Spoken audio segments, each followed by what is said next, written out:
안녕하세요. 이화여자대학교 인권센터장을 맡고 있는 박규천입니다. 직장 내 성희롱 예방과 대응에 대해서 말씀드리도록 하겠습니다. 먼저 직장 내 성희롱이란 무엇이고 어떻게 판단해야 하는가 살펴보도록 하겠습니다. 남녀고용평등과 일가정 양립 지원에 관한 법률 제2조 제2호는 직장 내 성희롱의 개념에 대해서 규정하고 있습니다. 사업주, 상급자 또는 근로자가 직장 내의 지위를 이용하거나 업무와 관련하여 다른 근로자에게 성적 언동 등으로 성적 굴욕감 또는 혐오감을 느끼게 하거나 성적 언동 또는 그 밖의 요구 등에 따르지 아니하였다는 이유로 근로조건 및 고용에서 불이익을 주는 것을 말합니다. 또한 남녀고용평등과 일가정 양립 지원에 관한 법률에서는 사업주, 상급자 또는 근로자는 직장 내 성희롱을 하여서는 아니 된다라고 규정하여 직장 내 성희롱을 금지하고 있습니다. 법은 직장 내 성희롱의 행위자가 될 수 있는 자와 피해자가 될 수 있는 자의 범위를 정하고 있습니다. 먼저 행위자가 될 수 있는 자는 사업주, 상급자 또는 근로자이고 피해자는 근로자입니다. 이 경우에 성희롱 행위자와 피해자의 성별은 중요하지 않습니다. 남성이든 여성이든 직장 내 성희롱의 행위자가 될 수도 있고 피해자도 될 수 있다는 뜻입니다. 먼저 업무 관련성이라는 것은 사업주, 상급자 또는 사용자가 직장 내의 지위를 이용하거나 업무와 관련하여 성희롱 행위를 했다는 점을 의미합니다. 성적 언동 중에는 먼저 육체적 성희롱 행위가 있습니다. 예를 들어서 업무를 하는 과정에서 직원을 격려한다는 핑계로 머리를 쓰다듬거나 엉덩이를 손으로 툭툭 치거나 또는 손금을 봐준다면서 손을 주무르는 행위는 육체적 성희롱 행위에 해당이 됩니다. 국가인권위원회는 손톱으로 손바닥을 긁는 행위도 성희롱 행위에 해당된다고 보았습니다. 왜냐하면 이는 성적 관계를 제의하는 은어적 표현이라고 하기 때문입니다. 다음으로 언어적 성희롱 행위에는 음란한 말을 하는 경우뿐만 아니라 타인의 외모를 평가하거나 성적으로 비유하는 말도 포함됩니다. 또한 누군가를 좋아한다, 사랑한다라고 하면서 상대방이 원하지 않는 부적절한 호감의 표시를 하는 경우도 성희롱이 될 수 있음을 유의해야 합니다. 예를 들어서 기혼 상급자가 미혼 하급 여직원에게 일방적으로 계속 좋아한다라는 문자를 보내고 여직원이 거부를 했음에도 불구하고 계속 사랑한다라고 말을 하는 것은 비록 행위자가 자신이 이성으로서 호감 표시를 한 것이라고 주장을 하더라도 성희롱에 해당될 수 있습니다.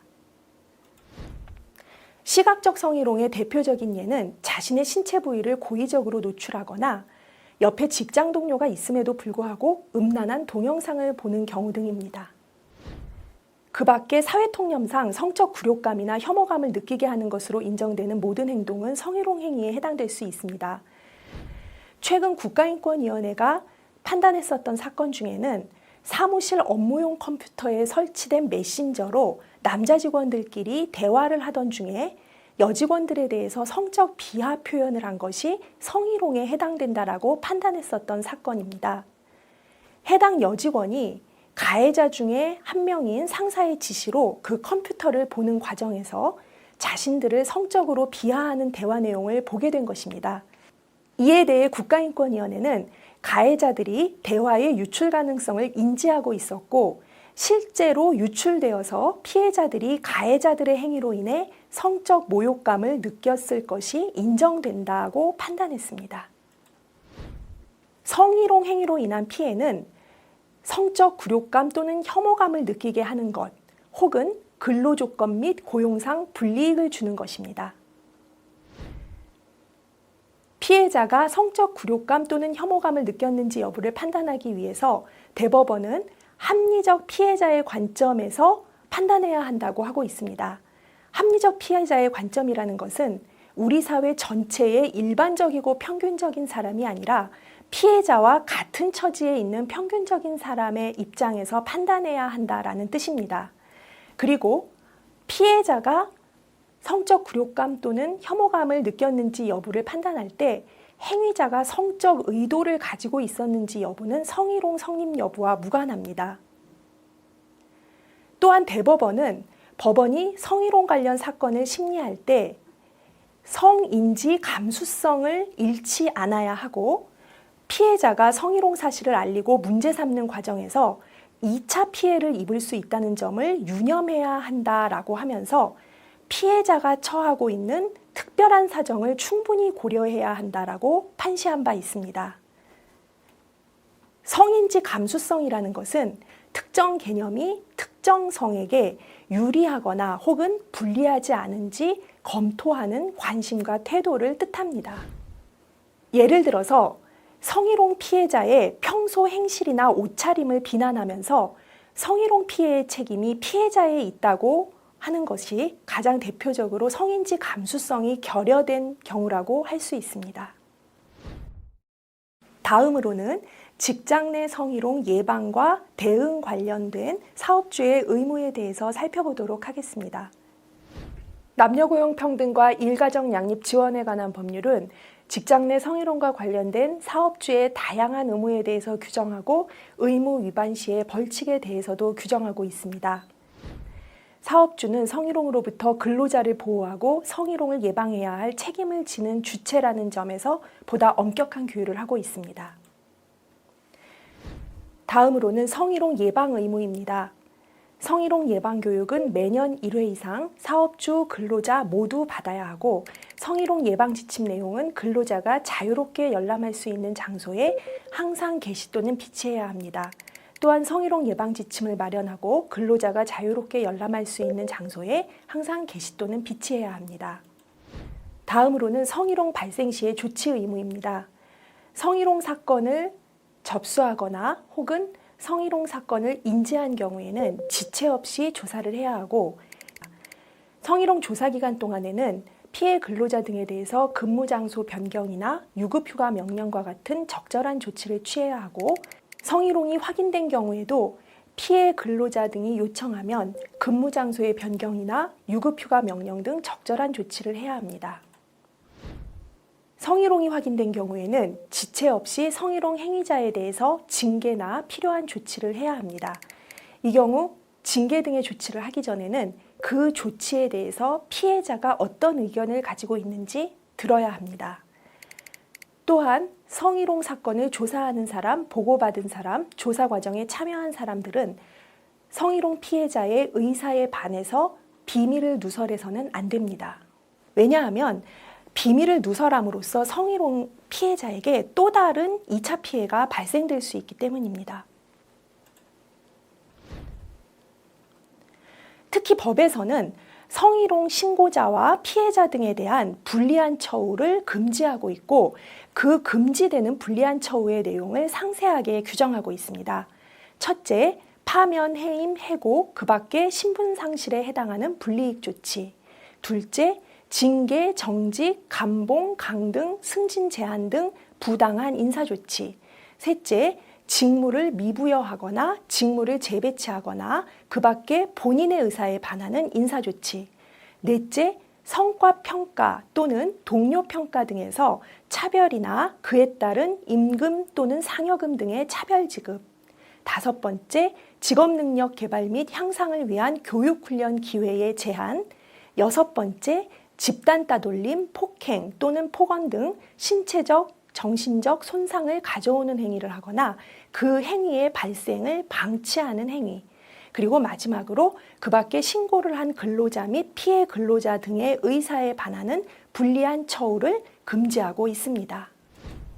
고객이나 제3자에 의한 성희롱을 당한 피해자가 사업주에게 고충의 해소를 요청할 경우에는 그 근로자에 대해서 배치 전환이나 유급휴가 명령과 같은 적절한 조치를 취해야 합니다. 또한 이러한 피해 근로자에 대해서 불리한 처우를 하는 것도 금지되고 있습니다. 다음으로는 직장 내 성희롱에 대한 주체별 대응에 대해서 살펴보도록 하겠습니다. 먼저 관리자의 대응에 대해서 살펴보도록 하겠습니다. 관리자는 사업주의 대리인이자 성희롱 문제의 해결자의 지위에 있습니다. 즉, 성희롱 예방 및 피해자 보호 의무가 있다는 점을 유의해야 합니다. 따라서 관리자 스스로 성희롱을 하는 행위를 해서는 안 되고요. 성희롱을 방치하거나 은폐해서도 안 됩니다. 그리고 성희롱을 당했다고 피해를 호소하는 피해자가 있는 경우에는 피해자의 의견을 경청하고 피해자에게 공감하기 위해 노력하는 것이 필요합니다. 또한 성희롱 사건을 공정하고 신속하게 처리하면서 2차 피해가 발생되지 않도록 각별히 유의해야 합니다. 다음으로는 피해자 또는 피해 주장자의 대응에 대해서 살펴보겠습니다. 먼저 중요한 것은 성희롱은 행위자의 잘못이지 피해자의 탓이 아니라는 인식을 가지는 것이고, 성희롱은 개인의 문제가 아니라 인권 침해의 법적 문제이자 조직의 문제라는 인식을 가지는 것입니다. 평소에 상대방의 언행이 성희롱인지 여부가 불분명하더라도 이에 대해 불쾌감을 느낀다면 문제 제기를 하는 것이 좋습니다. 그리고 성희롱을 당하게 되면 단호하게 거부 의사를 표현하는 것이 바람직합니다. 그리고 성희롱 피해를 당한 경우에는 주변 지인이나 친구와 같은 비전문가의 도움을 받기보다는 전문기관의 상담을 받는 것이 좋습니다. 또한 성희롱 사건의 경우 증거 수집이 어려운 경우가 많은데, 성희롱을 당하게 되면 이를 날짜별 또는 행위별로 개인적으로 정리해 놓거나 행위자와 주고받은 문자 메시지, 이메일, 카톡 같은 것을 보관해 두고 추후에 이를 증거로 활용하는 것도 좋습니다. 평소에는 사내에 어떠한 고충처리 절차가 있는지, 그리고 취업 규칙이나 그 밖에 규정이 있는지를 알아두는 것이 바람직하고, 또한 피해를 당했을 때에는 자신이 원하는 해결책을 회사에 정확하게 요구하는 것이 좋습니다. 또한 신고를 할 때에는 행위자의 행위를 구체적으로 진술하는 것이 중요합니다. 그 밖에 사내 해결을 통해서 해결이 어려운 경우에는 외부 기관, 예를 들어서 고용노동부, 노동위원회, 국가인권위원회, 검찰, 법원 등을 통한 구제 방식을 활용할 수도 있습니다. 누구라도 성희롱 행위자가 될 수 있습니다. 그렇기 때문에 성희롱 행위자가 되지 않기 위해서는 평소의 행동을 주의할 필요가 있습니다. 성희롱으로 의심될 만한 언행을 하지 않도록 하고, 항상 동료나 하급 직원들에게 예의를 지키고 존중하는 자세가 필요합니다. 그리고 음담패설이나 성적인 행동을 자제하고 타인의 사생활이나 외모에 대한 지나친 간섭을 하지 않도록 해야 합니다. 또한 상대방이 싫다는 거부 의사를 표시하는 행동에 대해서는 즉시 중단하는 것이 좋습니다. 성희롱이 발생된 경우에는 피해자의 동료 등 주변 제3자의 대응도 중요합니다. 특히 피해자나 피해 주장자에 대해서 근거 없는 소문을 퍼뜨리거나 하는 2차 가해를 하지 않도록 유의해야 합니다. 또한 성희롱 피해자나 피해 주장자를 지지하면서 함께 문제 해결을 하기 위해 협조하는 자세가 중요합니다. 그리고 평소에는 회사 내에서 성희롱이 받아들여질 수 없도록 문화를 조성하는 노력도 필요합니다. 참고로 대법원은 사업주가 주변 동료 근로자가 피해 근로자를 도와준 것을 이유로 불리한 조치를 해서는 안 된다고 판시하고 있습니다. 비록 법에서 직접적으로 피해 근로자에게 도움을 준 동료 근로자에게 불리한 조치를 금지하는 규정을 두고 있지는 않지만, 피해 근로자를 가까이에서 도와준 동료 근로자에게 불리한 조치를 한다면 이것은 피해 근로자에게 정신적 고통을 입힌 것으로서 민법상의 불법행위 책임을 물을 수 있다고 판단하고 있습니다. 이는 성희롱 사건에 있어서 피해 근로자의 동료 근로자들이 피해 근로자를 도와주는 역할이 중요하다라는 점을 확인하는 것이라고 볼 수 있습니다. 직장 내에서 성희롱이 발생했을 때 그 해결과 그리고 예방 절차에 대해서 알아보도록 하겠습니다. 직장 내 성희롱이 발생한 경우에 외부 기관을 통한 해결을 도모하기에 앞서 사내에서 구성원 간의 원만한 해결을 하는 것이 바람직합니다.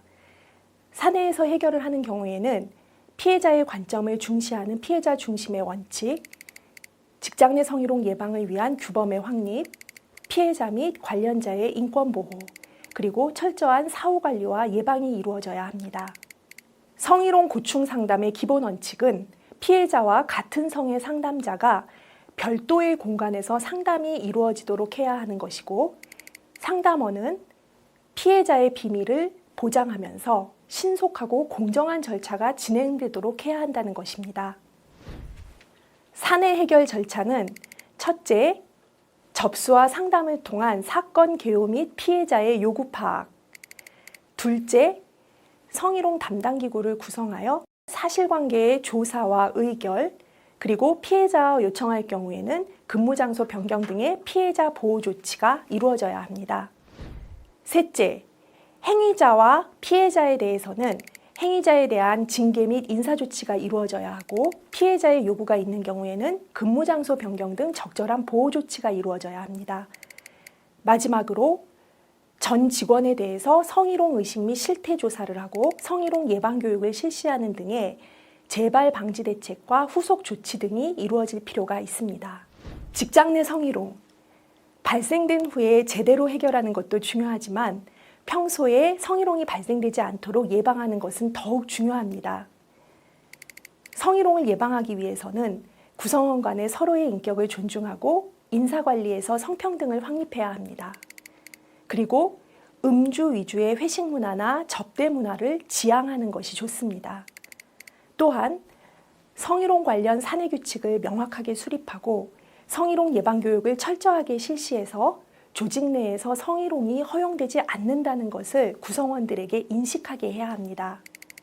만일에 성희롱이 발생된다면 신속하고 공정한 사건 해결을 통해서 가해자에게는 성희롱이 용납되지 않음을 분명하게 주지시키고 분쟁이 악화되는 것을 방지해서 구성원들에게 신뢰를 주는 것이 중요합니다. 직장 내의 모든 구성원이 안전하고 행복하게 일할 수 있는 직장 문화, 모두의 노력으로 만들어갈 수 있습니다.